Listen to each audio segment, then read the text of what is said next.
Everybody, it's the Trout, and welcome to another episode, a very special episode, a Christmas edition of the Trout Show, featuring a wonderful new song that was just released by a great duo of singers, Robert Abernathy and Marissa Luna.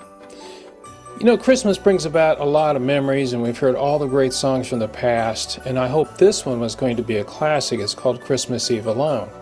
But the one thing we don't think about when we hear a Christmas song is the one person that's always left behind Christmas Eve, and that's Mrs. Claus. She sits around after Santa's gone, the elves are putting all their tools up, and they're ready to pack up and get ready out of there and get ready for the next Christmas. But Mrs. Claus is just sitting there waiting for Santa to return. I love this song. I think it's really indicative of the Christmas season, and I hope you enjoy it as much as I do. And with this song, you get the interview of the two performers, Robert Abernathy and Marissa Luna. They both came in to talk about how this song came about and why they love it so much at this time. So, from me to you and your family, happy holidays. Enjoy this tune with Robert and Marissa, Christmas Eve Alone. That's next on The Trout Show.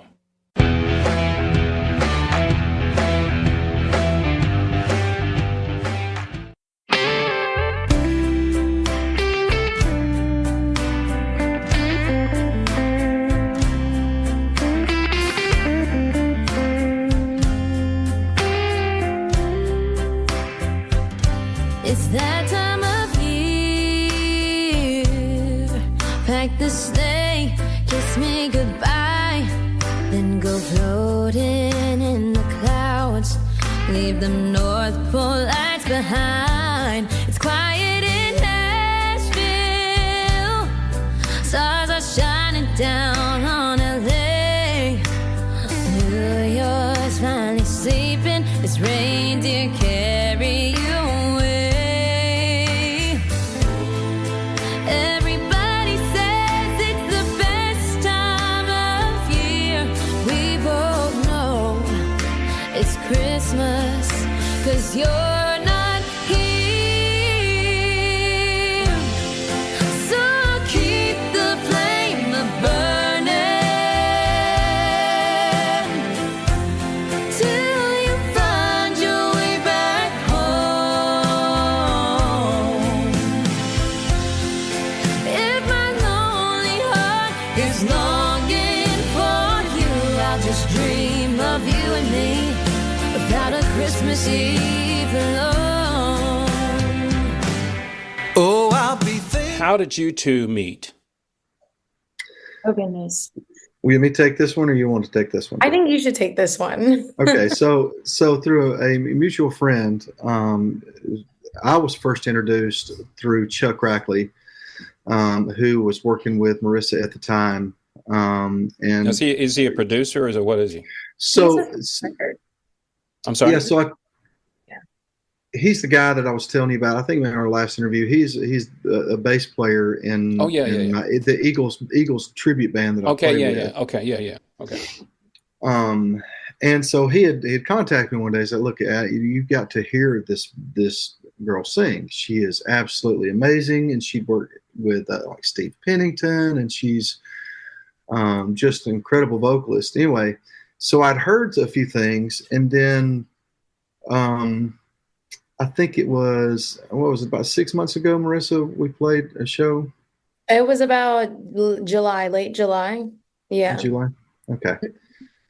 So Marissa was going to be opening up for Maddie and Tay, and which was a big event, and I got to be on stage with her and watch her work and sing, and after that I was like, okay, yeah, we've got to definitely work together in some capacity. And I think we've remained in touch, I think, over a period of a couple months. I'm at the beach right now, but I ended up going down to Floribama, which is about 5 minutes from this beach house, and he was playing a set, and I sang a few songs with him too outside on the beach. So that was fun.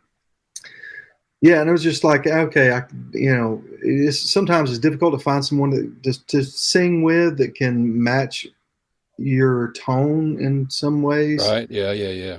And I've sang with a bunch of people over the years, and Marissa was able to hit the harmony notes sing. She's got such great control over her vocals, and the runs and everything else she can do. Is definitely somebody that I was thinking, okay, if we ever do a song together, I think it would be really, really good. And that's how we ended up getting to this point.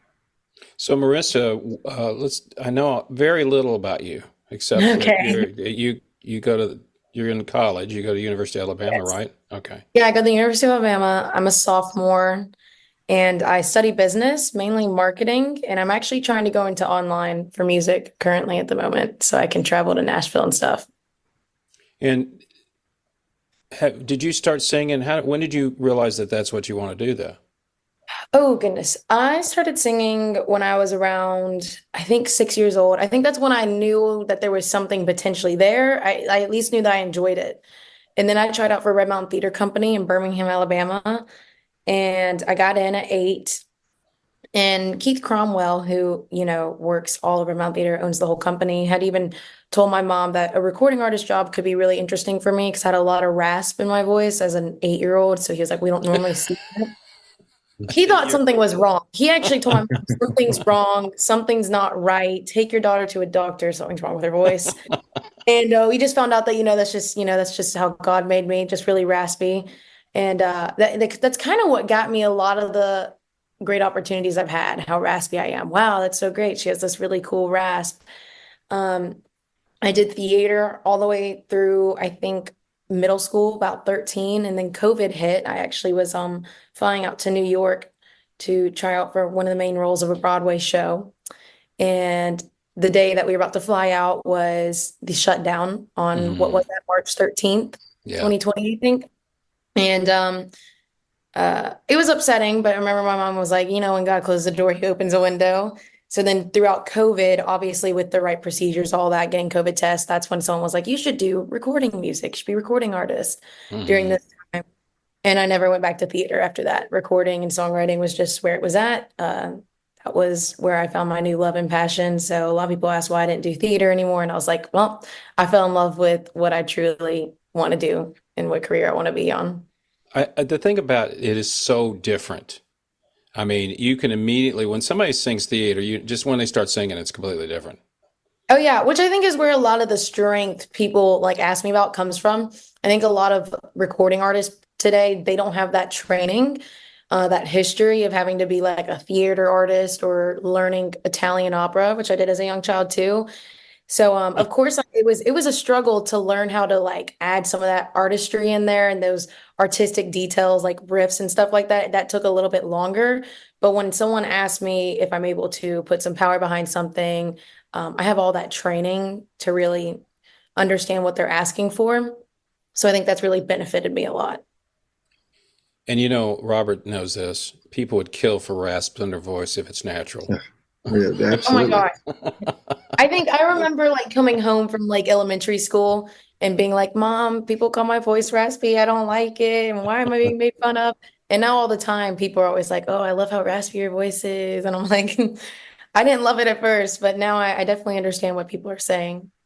Well, it's one of those things that people try to do, and some people can get away with doing it and be good at it, but they're not born with it. Well, it You know? adds depth. It adds depth to your vocal. Like it's Yeah. you can if you could see it on a wave file or something, it would definitely look different than Yeah. someone who does not have it. And it's a quality that really sticks out. I And think and those, then like, no, go ahead. sorry. Okay, I think my favorite moments are with rasp though. I think there's somewhere in the Christmas song where like it's not constant rasp. It's just like I'll say one line and it comes out and it just adds so much more emotion to it.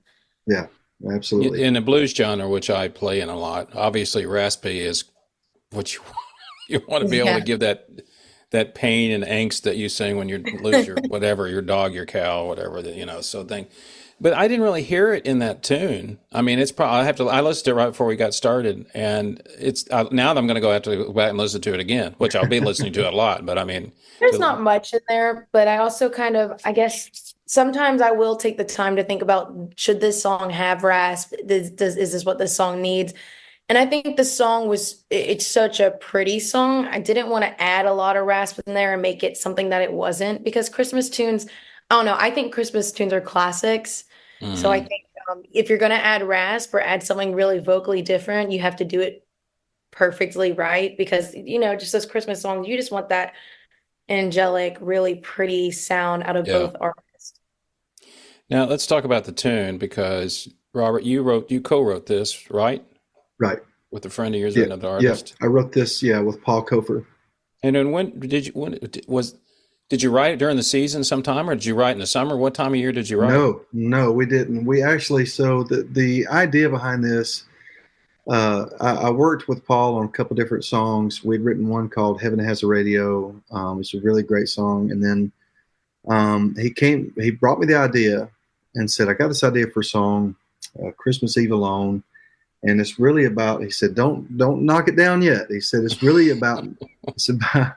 about Mrs. Claus. And I thought, okay, hang on. He said, every year she spends Christmas Eve alone. Yep. And I thought, okay, well, that's a Christmas story. Because, I mean, if you're going to write a Christmas song, to me, you have to be creative and it doesn't need to be the exact same thing you hear every year. If you want something new, something new, you need something new, fresh. So we tackled it, wrote it, took it to the studio, cut a demo. We cut 2 demos actually. One was just a female version, and then we did a duet version. In the female version, it was just Mrs. Claus singing the whole song, and though it was strong, It was from her standpoint. Santa's yeah. out and I'm laying here at home guzzling some wine. I noticed Right. Claus is a drinker. It was, yeah. We noticed that in the video too. Like, that go, Mrs. Claus is gonna be drunk by the time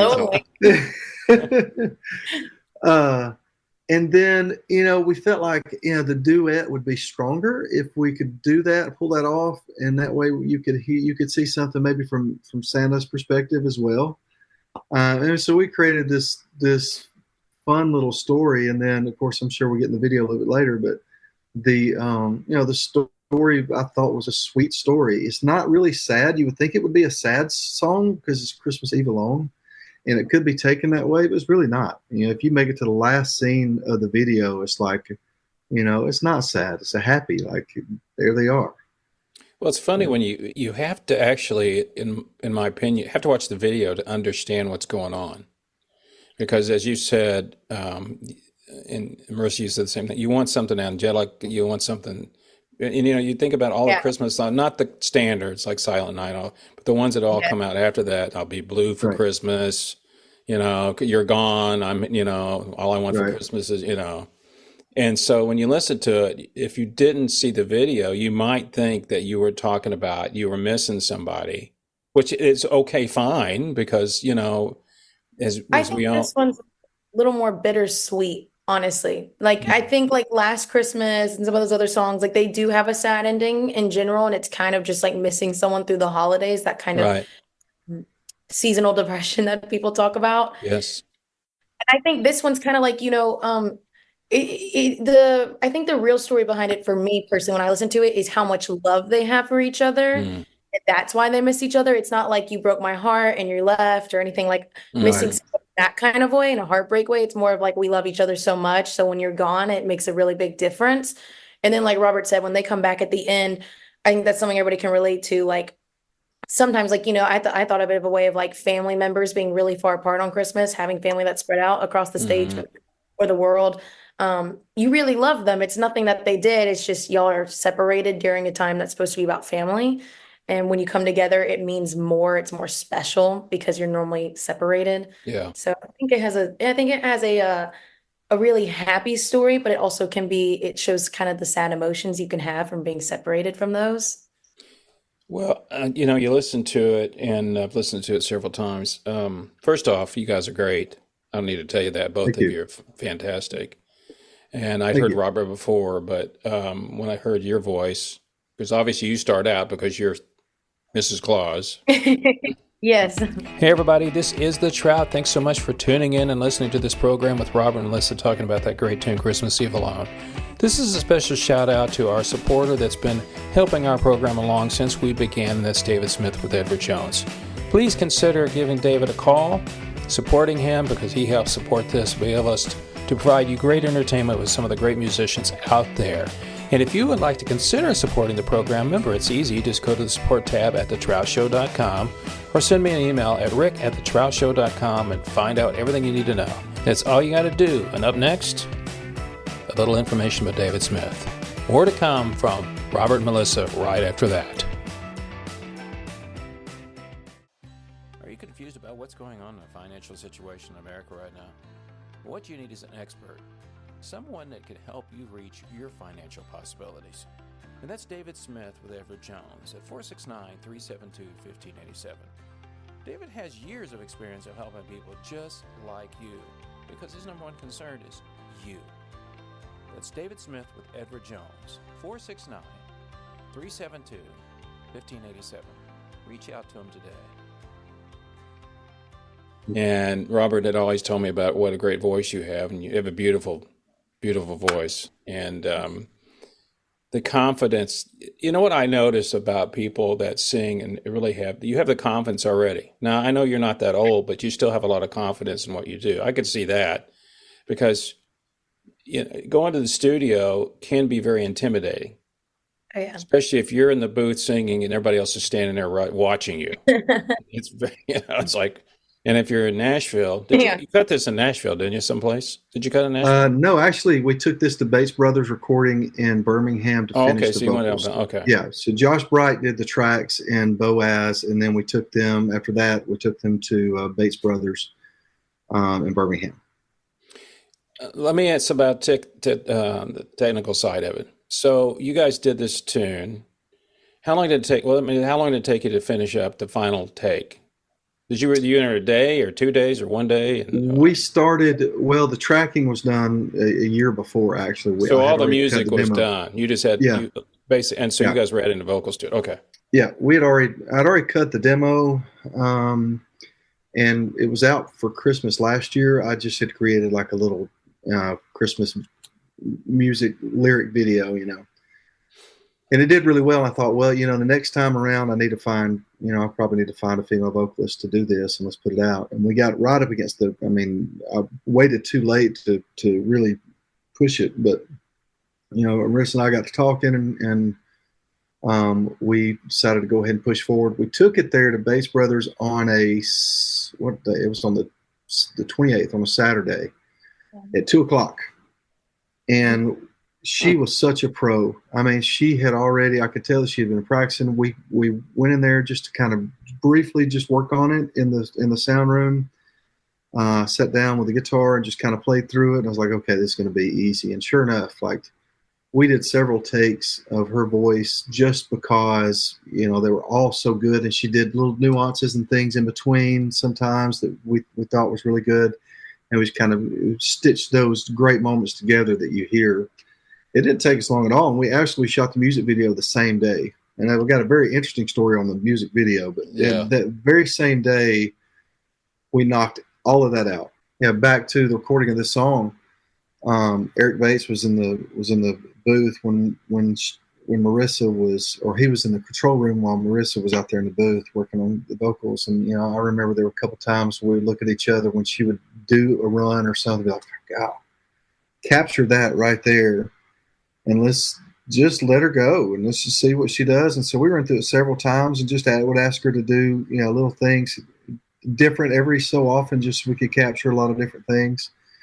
We could have done an entire, 2 or 3 other songs with different things that, we did vocally or that she did vocally that would sound even just as good or better, but I think that was just the magic of being in the studio. I think that's the part when you listen to somebody like Marissa, Robert, and you go, it's just not fair. Exactly. Oh, God. Exactly. It's not, and I told you, and I really meant that. I've sang with a lot of different people, and I'm not saying that anybody I play with or sing with is bad, but there are times when you sing with somebody or you work with somebody, and right away, okay, like her vocal tones and her ability to sing harmony and stay on the notes it challenges me as well. But I really was happy to hear, how it sounded, especially, when we got the final product back. I was like, man, that really, really sounds good. I think the hardest thing when you write a song and is trying to listen to your voice critically, because obviously you never sound like you do to everybody else. This thing, and you were talking about maybe next year it'll even be bigger. And that's what's so great about your tune. And you should both know that if you don't know it already. It's timeless. Right. It is We really knew that. timeless.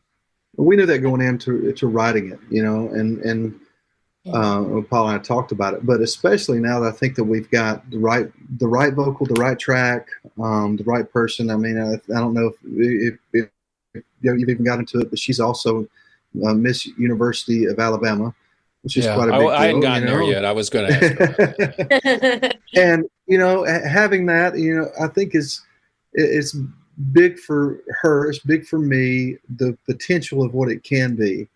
And it may not blow up into this huge Mariah Carey song. Chances are it won't. But if it does, it'd be nice to see that once a year, right? So we go to the studio, and after the studio, Paul had arranged for us to go to someone's house. Now, keep in mind, this is 2 or 3 days before Halloween.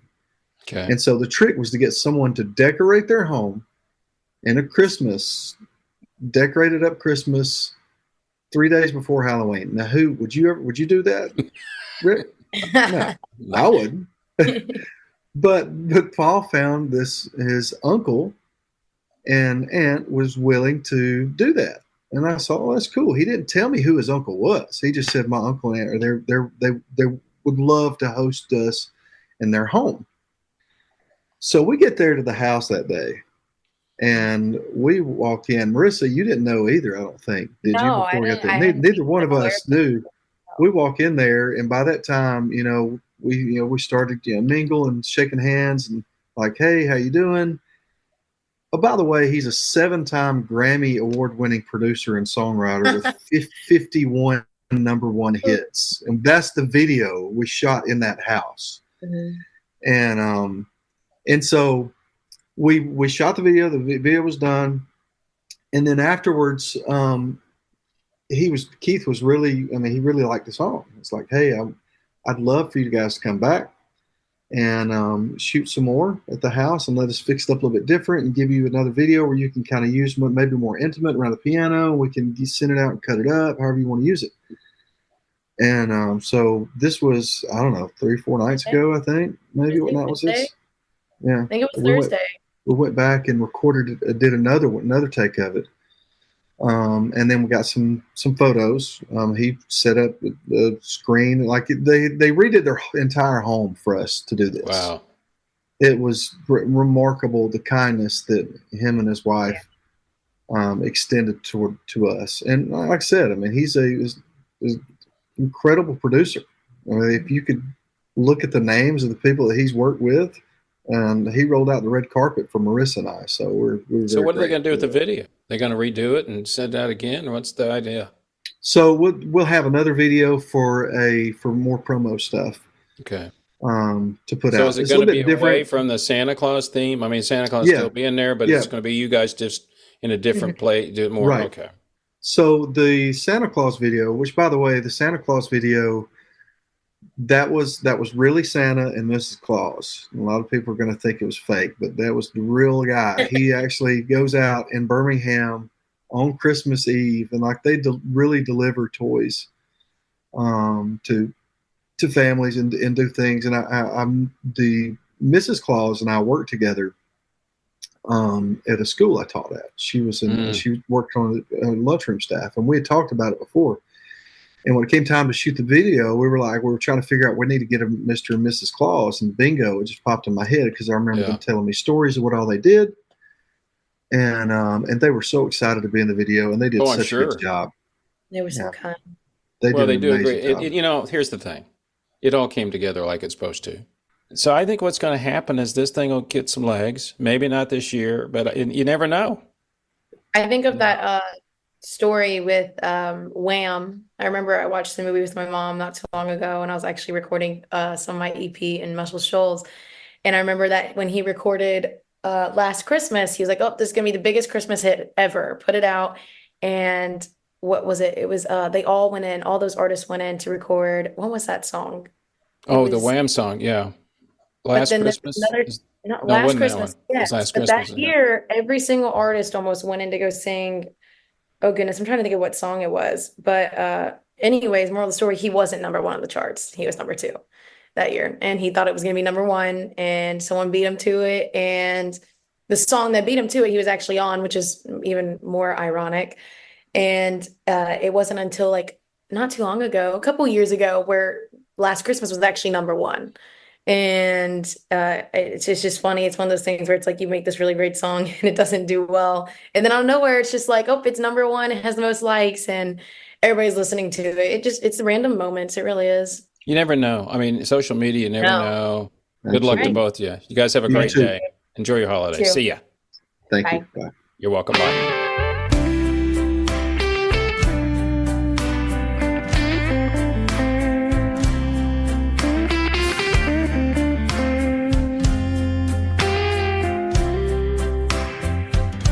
It's that time of year. Pack the sleigh, kiss me goodbye, then go floating in the clouds. Leave the North Pole lights behind. It's quiet in Nashville. Stars are shining down on LA. New York's finally sleeping. It's reindeer carry you away. Everybody says it's the best time of year. We both know it's Christmas, 'cause you're not here. So keep the flame burning till you find your way back home. If my lonely heart is longing for you, I'll just dream of you and me without a Christmas Eve alone. Oh, I'll be thinking as I'm tiptoeing on the roof, squeezing down some old chimney of all I'm gonna do. When I get home Christmas morning and you're lying there asleep, and I close the bedroom door, kiss you on your rosy cheek. Though I'm blazing frozen trails up in the sky, thoughts of you keep me warm. All through the night, oh, Baby, keep the flame burning till I find my way back home. If your lonely heart is longing, baby, dream of you and me without a Christmas Eve alone. If I see the sun is rising over snow-covered trees, it can only mean it's Christmas. Santa, come home to me, and I'll keep the flame burning till you find your way back home. If my lonely heart is longing for you, I'll just dream of you and me without a Christmas Eve alone. I'll just dream of you and me. Without a Christmas Eve alone.